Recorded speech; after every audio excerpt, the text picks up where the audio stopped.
I'm your host, Kurt Sandvig, and welcome to Paranormal Almanac.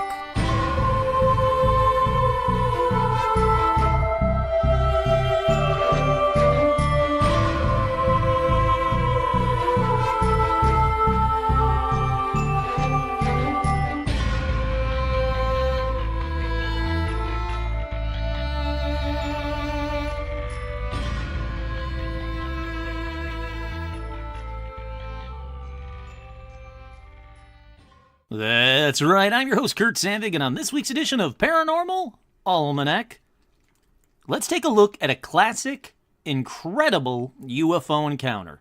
Possibly Australia's best UFO encounter ever. But first, we have shout-outs.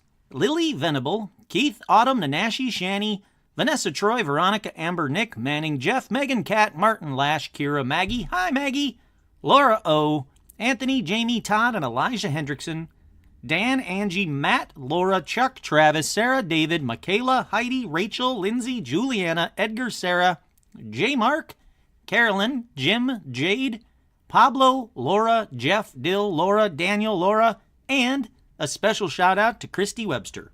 Those are the coolest people in the world because they are my patrons. Head on over to patreon.com/paranormalalmanac for extra episodes, some fun stuff, some stuff I'm sending out to them this week, and a new episode will be coming up very soon just for the patrons. But now for some paranormal news. The first story broke today, and boy did it break. Everybody's been talking about it. Everybody sent it to me, so thank you very much. Repeated radio signal from galaxy 1.5 billion light years away, scientists announce. So basically, scientists pick up a large number of blasts over repeated blasts of radio signals coming from deep in space.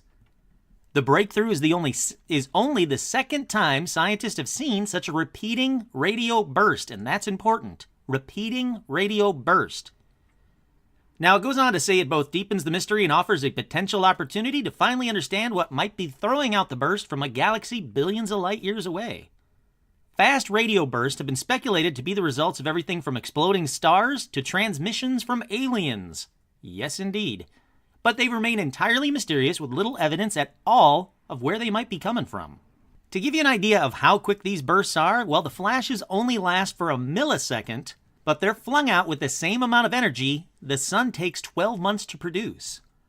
Probably most exciting of the new bursts is one that scientists saw repeat 6 times, apparently from the same location. Again, very important. Of the more than 60 fast radio bursts detected so far, only one of them has ever repeated. So, fingers crossed, we might be on our way to having a repeating alien signal, radio signal from aliens, however you want to say it. Hopefully, fingers crossed, we'll find out. Up next in paranormal news might not seem paranormal, but hang on for a second. Trust me, it gets there. The title of the article is What is the Dark Lord, and does its 9/11 papers reveal a real conspiracy? So there's this hacker group calling itself the Dark Overlord, and it says they have proof of a 9/11 conspiracy and that the sensitive document dump has already begun. First, I'd like to say, if any of the Dark Overlord are listening, I really, really want some of the other evidence you have. What other evidence, you might be asking? Well, the group has said on a recent forum that its future releases will include information that supports claims of UFO sightings. This is coming out of Newsweek and a couple other articles, but the group has a history of hacking organizations to obtain sensitive information before demanding money in exchange for not leaking it into the public domain. Possible information that supports claims of UFO sightings might be released very soon. Fingers crossed. Sorry, everybody that doesn't want the 9/11 information out, but UFO sightings. Fingers crossed. All right, this next one kind of goes off the rails pretty quick, but I had to put it on here. The title of the article, Meet Robin Lynn Pfeiffer, Rural Michigan's Mother of Bigfoots. Out of all the people who have claimed to have seen Bigfoot, one Michigan woman puts them all to shame. Robin Lynn Pfeiffer Bigfoot sightings became an everyday encounter after a family of them made their home in the woods behind her house. So she's basically a regular woman who allegedly attracts Bigfoot. There's an entire family of them that live behind her house in the area. And she's more than willing to share her story. In fact, she likes talking about it. She says when the Bigfoots moved onto her property in 2009, she started feeding them different foods and discovered their love for blueberry bagels. When discussing their feeding schedule with Discovery News in 2011, she says, they get fish every day, a bucket of fruit, a bucket of dry dog food, but their favorite thing is blueberry bagels. She also goes on to say that the Bigfoot are kind of pranksters. They always goof around and pull pranks. She said they like to poke around in her home's crawl space, knock on walls, and braid her pony's hair. I want to go on record to say I really want to see a Bigfoot braiding a pony's hair. So Photoshop, draw it, whatever, paint it, make an oil painting, whatever. I want to see a drawing, a painting, a picture, whatever, of a Bigfoot braiding a pony's hair. Thank you. She says they also build little stick structures out in the woods as well. Now, you might be asking the question that you should be asking is, where are the photos then? Hey, Lynn Pfeiffer, where are the photos? Well, she's reportedly tried to take their pictures, but they always outwit her. When she would set up automatic cameras around the forest, the Bigfoots would turn them upside down. Now, she has made plaster casts of their feet, and the biggest footprint she's measured so far is 18.5 inches long. Not everybody kind of agrees that she's real. In fact, a lot of the people in the Bigfoot community say she's full of shit. But I'm going to keep an open mind, so Lynn Pfeiffer, if you'd like to come on the show and talk about Bigfoot, I would love to have you. Now, she goes on to say that the Bigfoot on her land differentiate in size by as much as 3 feet. The shortest is close to 6 feet tall, while the tallest is nearly 9 feet. She said the biggest one I've sat and looked at for 15 minutes was 9.5 feet tall. The large male is all black, others are beige and white. It's a very bizarre story, I'll give them that. But it's a family of Bigfoot living in a backyard in Michigan that love blueberry bagels. Of course it's a weird story. In fact, it's almost so weird that it shouldn't have been made up. It can't be made up. It has to be real. Again, Bigfoot braiding a pony's hair. Again, don't fucking shoot Bigfoot. They braid ponies' hair, and they love blueberry bagels. Come on, guys. Alrighty, let's take a quick paranormal break. Go get a blueberry bagel if you got one. If you don't, go braid a pony's hair. We'll be right back with more Paranormal Almanac after the break.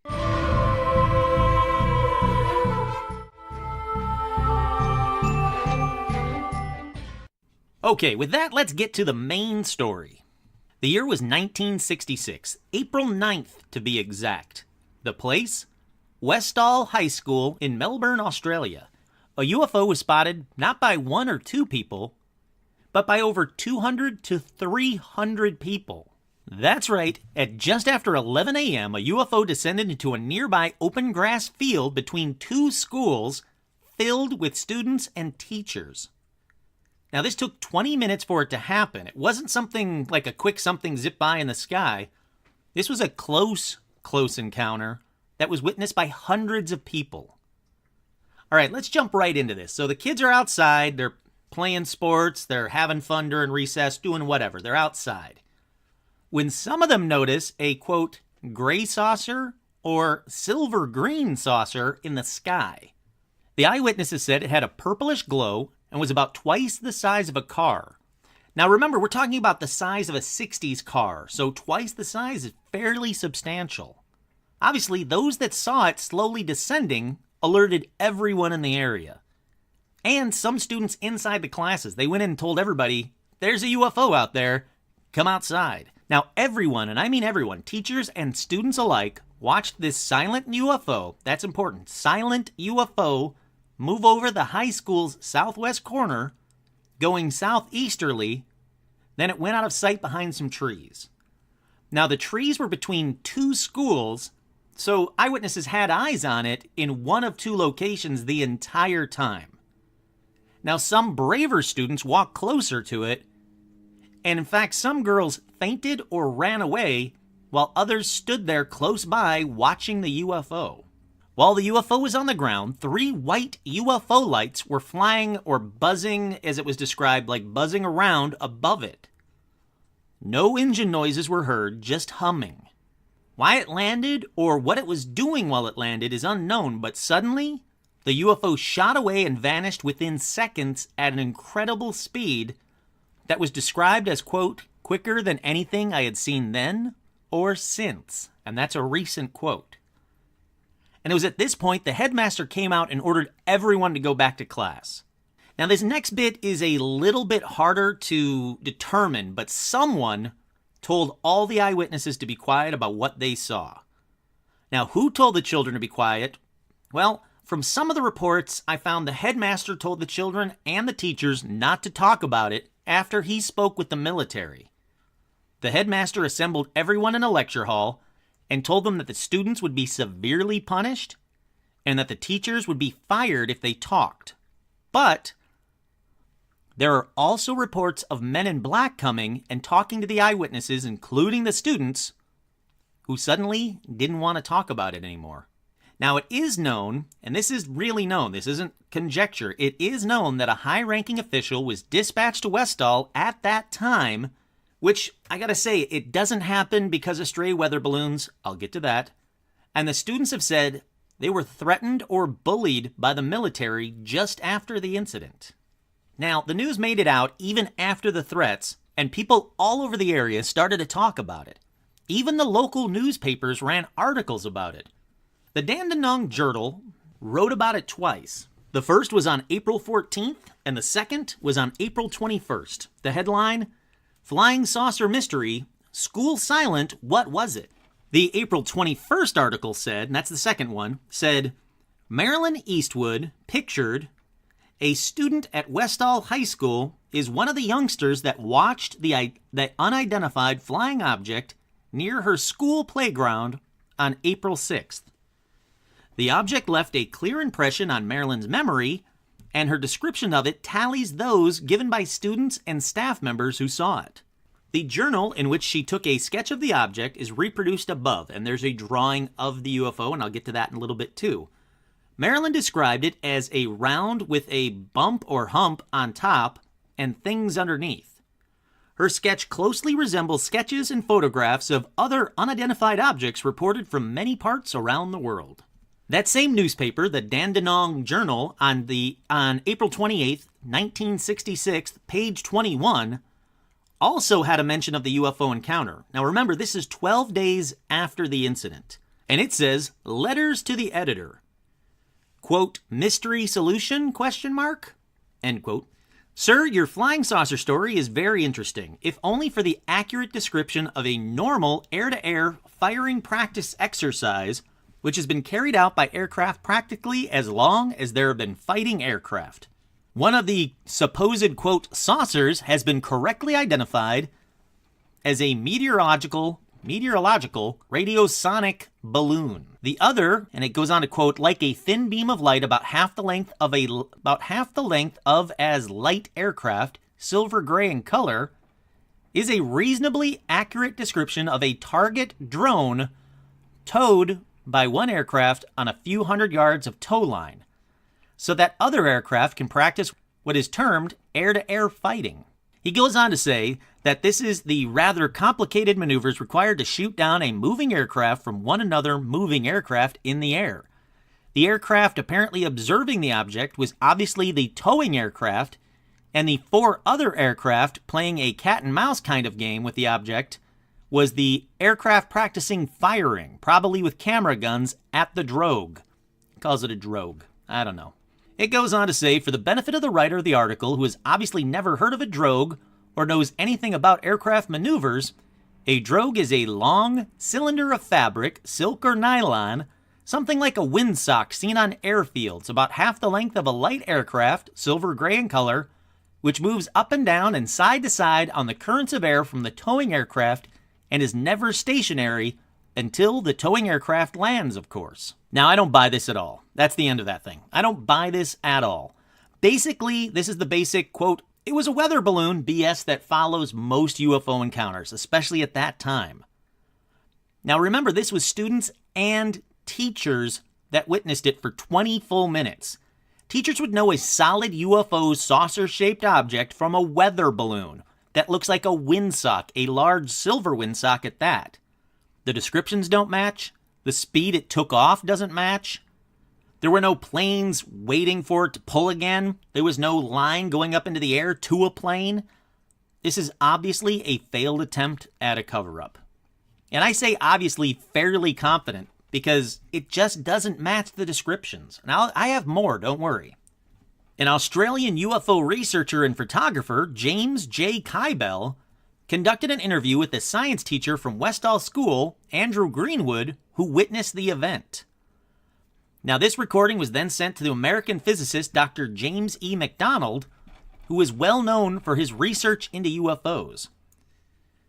Now, thankfully, the audio was discovered among McDonald's possessions. It's not fantastic audio, though, so I'm just kind of give you a transcript of it. But you can find it online. It's on YouTube. If you'd like to listen to it, it's neat. It's just really bad audio, so I didn't want to include it on this podcast. Mr. Kybell recorded himself describing their meeting and the details Mr. Greenwood gave about his experience, and Mr. Greenwood said, "The UFO was first brought to his attention by a hysterical child who ran to his classroom and told him there's a flying saucer outside. Now, he thought this child had become deranged or something, so he didn't take any notice, but when the child insisted that this object was in the sky, he decided to go out and have a look for himself.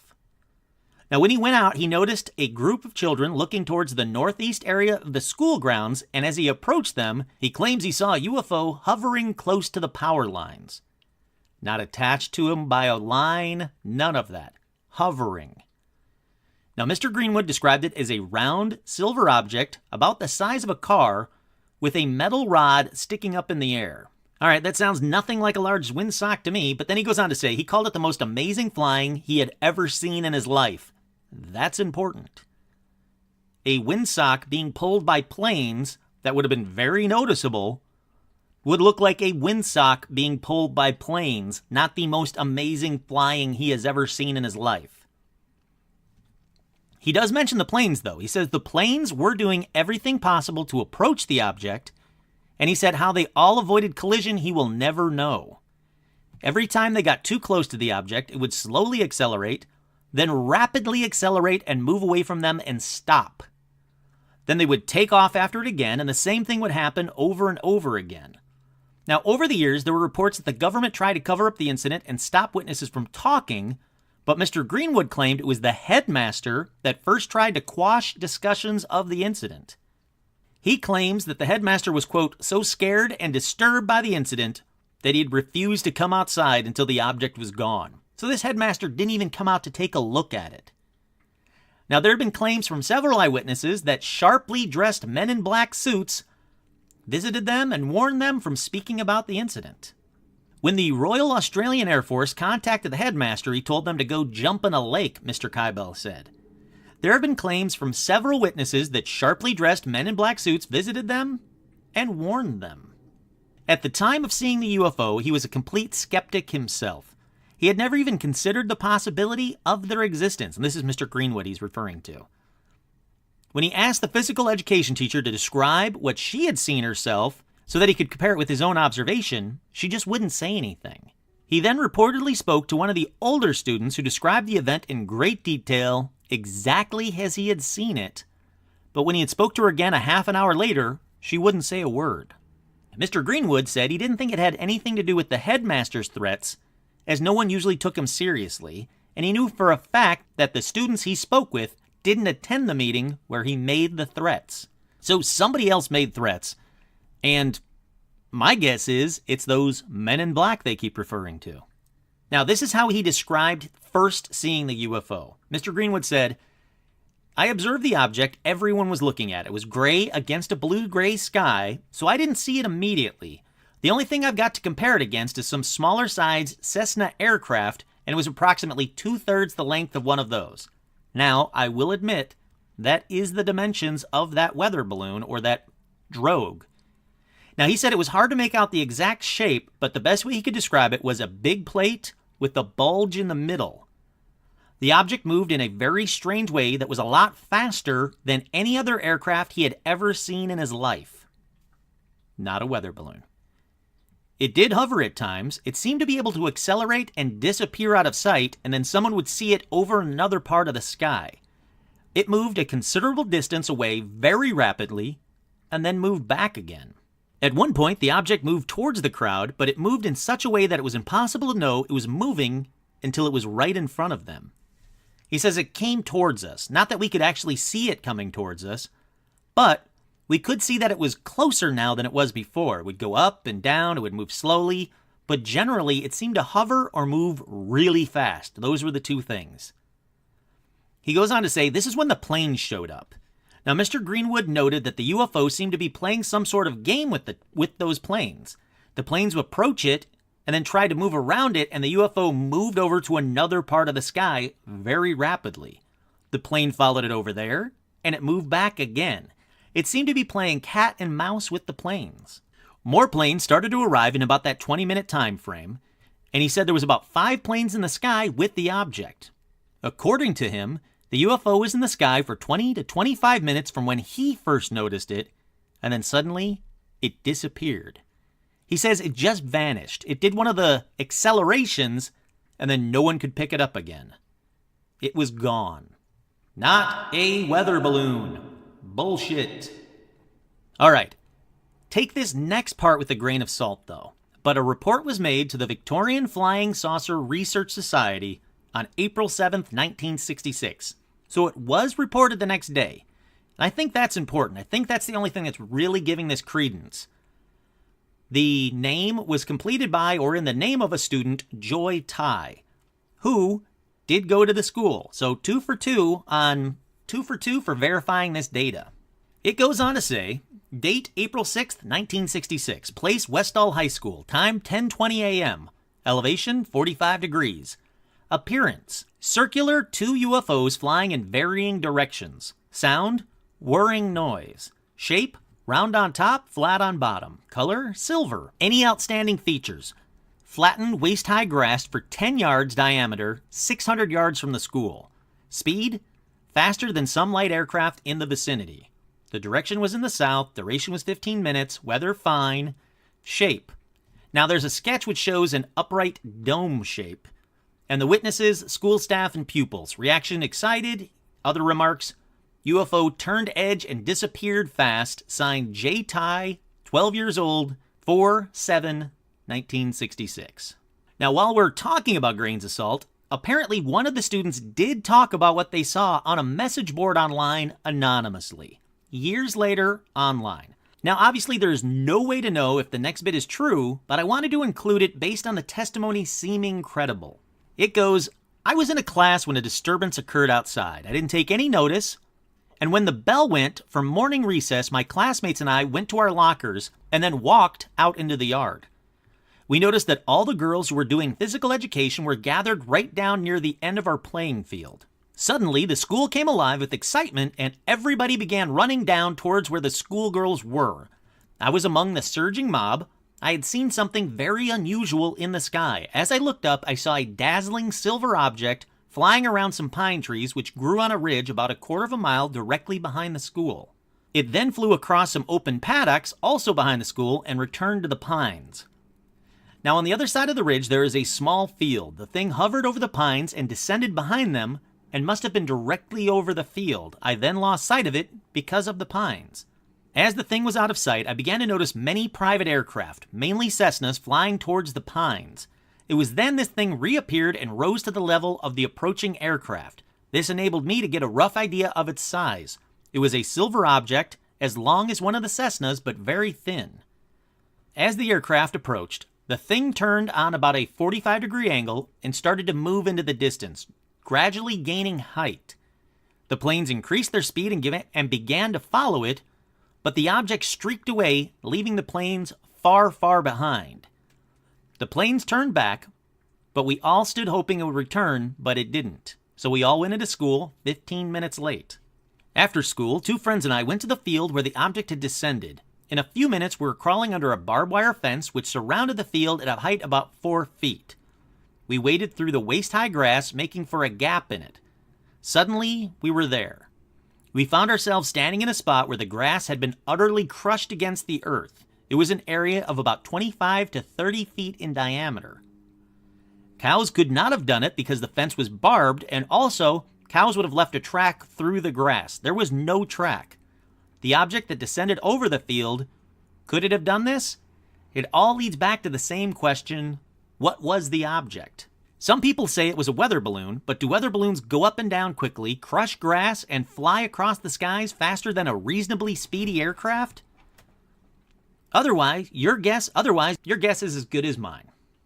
Now, these next ones have been verified to be from students and sent in 1990 to Keith Basterfield, or Basterfield, I apologize, Keith, who was the Continental Coordinator for Australia and New Zealand for MUFON. Now, he was there until he stepped down from the position in 1998. Again, these letters were sent in 1990. Witness 1, named Lynn. As I recall, we did see a large area of flattened grass which looked as though the grass had been flattened all the way in a circular fashion. By memory, it was about 20 feet across. At the time, we were informed the teachers not much interest was shown. Although I think a local newspaper came along, teachers were not impressed. The second letter is from Witness 2, Ken, brother of Witness 3. Ken says, I was 17 years old and on my way home from Clayton Tech with some friends. We would pass the kids coming home from Westall High. This night, the conversation on everyone's lips was the flying saucer incident. I remember it caused enough of a stir for the four of us to walk about a mile across to where the Westall kids said the flying saucer had gone down behind the trees earlier in the day. In 1966, Clayton, and particularly Westall, was almost all country. The paddock the saucers landed in was remote from the houses and surrounded by tall pines. The area had the grass flattened and tufted in circles about 60 feet to 120 feet in diameter. So, a lot bigger. And remember, he was 17 when he saw it. The rest of the long grass was undisturbed. No circles overlapped. We thought and talked about ways you could make such circles, such as walking with a rope or a tractor and a slasher. They didn't look like they were made by a method we could think of. I remember the circles were like the circles pictured in newspapers around this time of the saucer nest in Tully, NQ. I don't know where that is.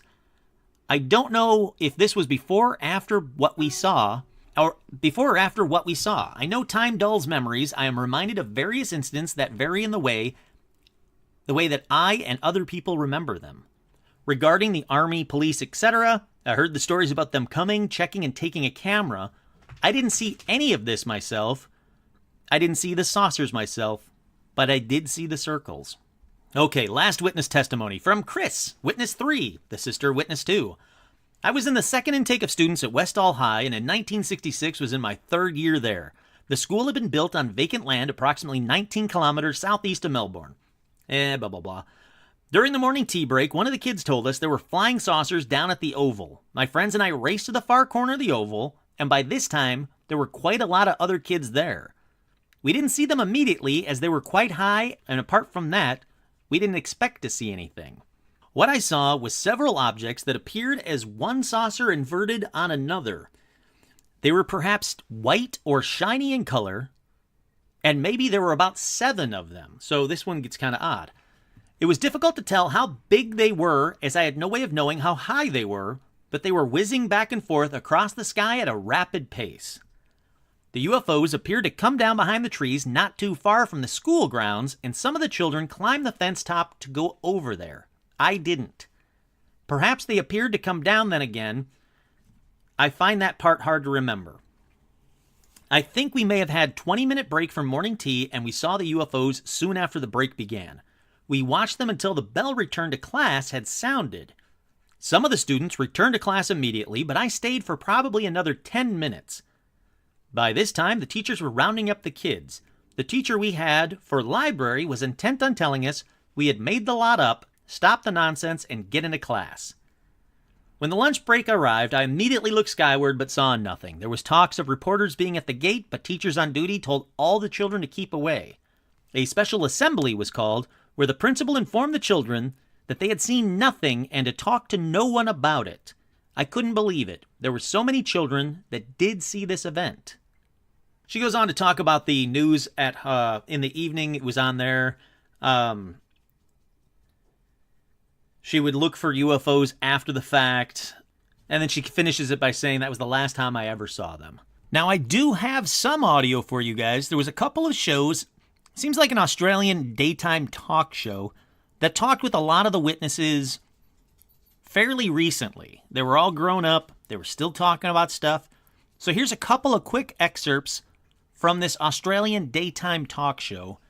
They're pretty self-explanatory. I don't think I need to explain them, but if I do, I'll do it on the flip side. Joanne Terry in Melbourne. Can you tell us what you saw? Yes, Natasha. I was out playing cricket on the oval at the time, and we noticed these 3 craft hovering above the school, which was a bit unusual. They definitely weren't aircraft. And then after about 10 minutes, we saw one go down into an area behind our school called the Grange, where we used to do our cross-country runs. So being a little bit of a rebel, as I was at school, I was one of the first to run through and jump over the fence and arrive at the Grange, and it was on the ground in front of me. The other 2 girls had arrived before me, and one was hysterical, Tanya, and the other girl had fainted. So I just looked at it, and after a few minutes, it just raised up above me, probably to about 12 feet, turned on its side and went zoom straight up into the air and disappeared almost instantly. And there were 2 other craft in the air at the time. Joy, did you see something similar, and what were you thinking it was at that stage? Were you convinced it was a UFO? Look, I didn't know what it was. Yes, definitely a UFO. I was actually in science class, and we had a student had rung in and flung the door open and said, Mr. Greenwood, there's things in the sky, there's flying saucers in the sky. So we all ran down the corridor and out onto the oval, and yes, there were flying saucers in the sky. I saw 3 of them, but it took me quite a while to sort of comprehend what I was looking at, because I'd never seen anything like that before. Jackie, it's quite intriguing. Did you also see those flying saucers? I saw a flying saucer. I don't recall there being more than one. But we were down the back. I was down the back of the oval with Tanya when we noticed it in the sky. It did some manoeuvres which were very strange, which is why our attention was drawn to it in the first place. And then it came down over the Grange. We could see it coming down, so we took off after it. Tanya actually reached the craft, I believe. I didn't, because she came back screaming towards me, and then I ran back with her to the school. She got taken away in an ambulance, and that was the last time I saw her. And can you tell us a bit more about these craft? What colour were they? How big were they? Did they actually land, or were they just hovering above the ground? The craft I saw was silver in colour. It was round. It did come down on the ground. Even though I didn't see it on the ground, I saw the marks that it left later on that day. It could move incredibly fast, and it could also appear to stand still. When it took off from the other aircraft that were buzzing it, it made them look as though they were at standstill. Right. Okay, so that about does it for the recordings. Let's get back to the story as I found it. The Dandenong Journal, the local newspaper, attributed the following information to Mr. Greenwood, that same science teacher I talked about earlier. He said 5 light aircraft were circling the object when they were flying at a relatively low altitude. The aircraft had played a cat and mouse kind of a game. Basically, Mr. Greenwood's story right when it happened is the same as Mr. Greenwood's story when he talked years later, and that's very important. That really leads to me to believe that this event happened, these people saw it, Mr. Greenwood definitely saw it, he never changed his story, he never embellished or added anything to it. And I think that is very important. Now, the paper also reported that one pilot, Bob Ford, indicated that he had been flying, quote, somewhere in that area at the time, but did not see anything unusual. No other pilots were found who indicated they had been in the area and saw something. Still another witness, this is from the paper, still another witness, Ms. A, described to me how she had seen 3 UFOs that day. According to her, 2 of them had landed, and she had seen 2 large circles of flattened and burnt grass. She indicated their width was about 15 meters across. She recollected how the military had arrived at their house the next day. Her mother and brother went in a truck with her to the landing site. They were told to stay in the truck while the military investigated, and they took samples of Earth. The military will not do that for a weather balloon or a drogue. Ms. A recollected overhearing a Royal Air Force officer saying that the Earth must have been subjected to extreme heat as it had been burnt. The military were insistent that the family say nothing about what they had witnessed. While her mother has died since then, her brother partially confirmed the story. He had been about 3 years younger than his sister and was attending the adjacent primary school. A woman serving in the tuck stop at the time of the commotion also saw the UFO. So there we have another witness from the same family at the other school on the other side of the pines. We also have a woman serving in the tuck shop at the time of the commotion who also saw it. There was another man who said he had been in chemistry class during the incident, and he verified it almost to a T. He said that he and the other students and teachers had looked through the windows what seemed to be a silver blue object of a classic flying saucer shape come down behind the group of pine trees in an underdeveloped area not more than 200 meters from Fairbank Road. There had been 2 objects according to what he had heard, but he only saw what seems to have been the first of these. He goes on to say that a lot of the students took off in the direction of the pine trees, and he noticed and he was one of the students that went out after it. He says a large area of flattened grass was found there, particularly circular in shape. Now he says it's about 10 meters in diameter with 3 scorched marks. The grass was very dry, but it hadn't started a fire. A man approached the school group and told them all to, quote, piss off because it was private property. The property had been standing idle for many years. The man walked through the area of flattened grass and seemed to ignore its existence, according to this witness.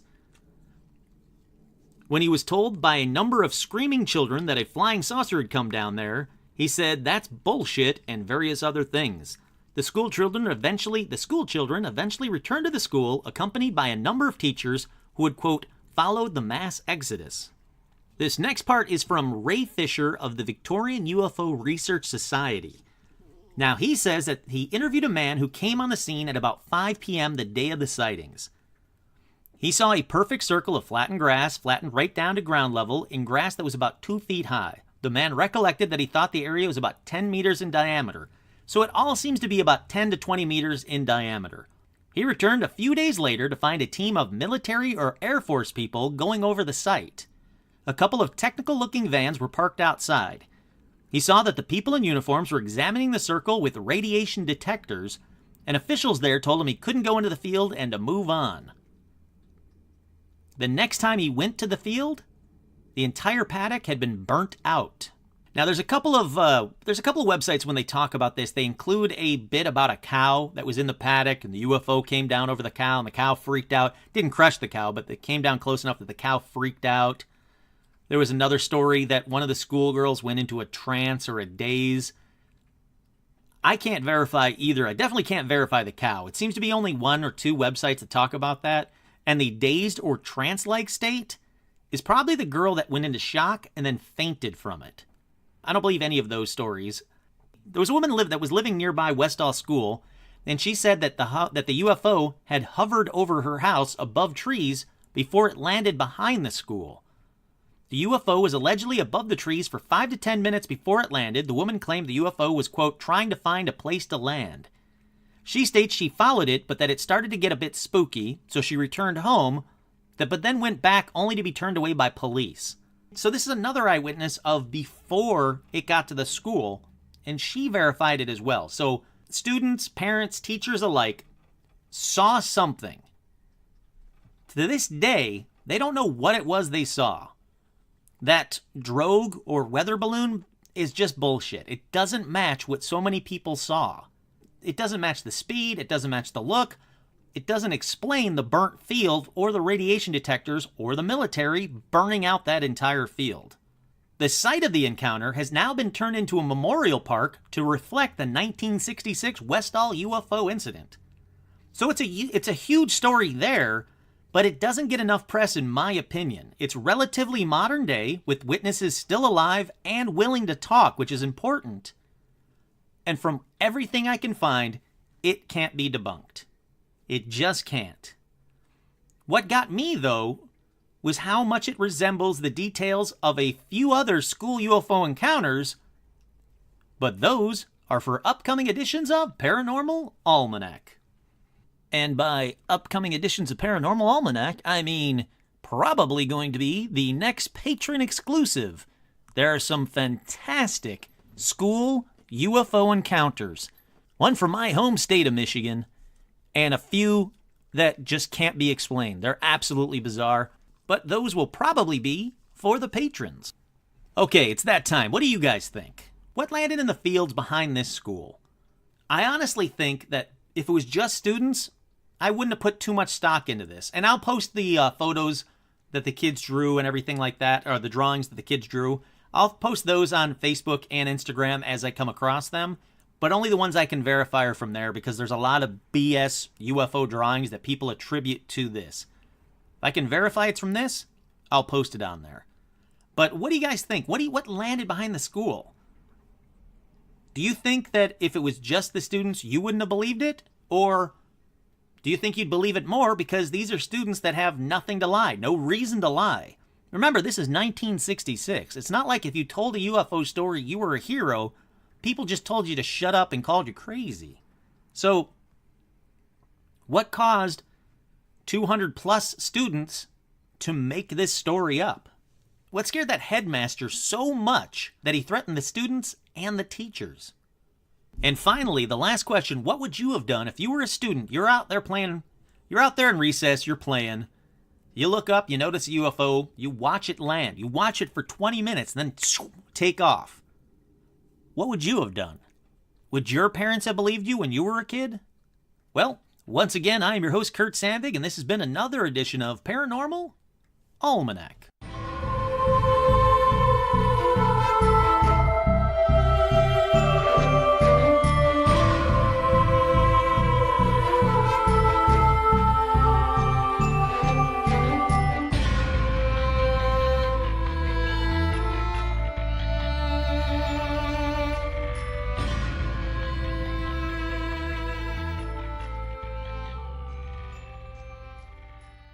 Hiba bama wa fawi yadanado.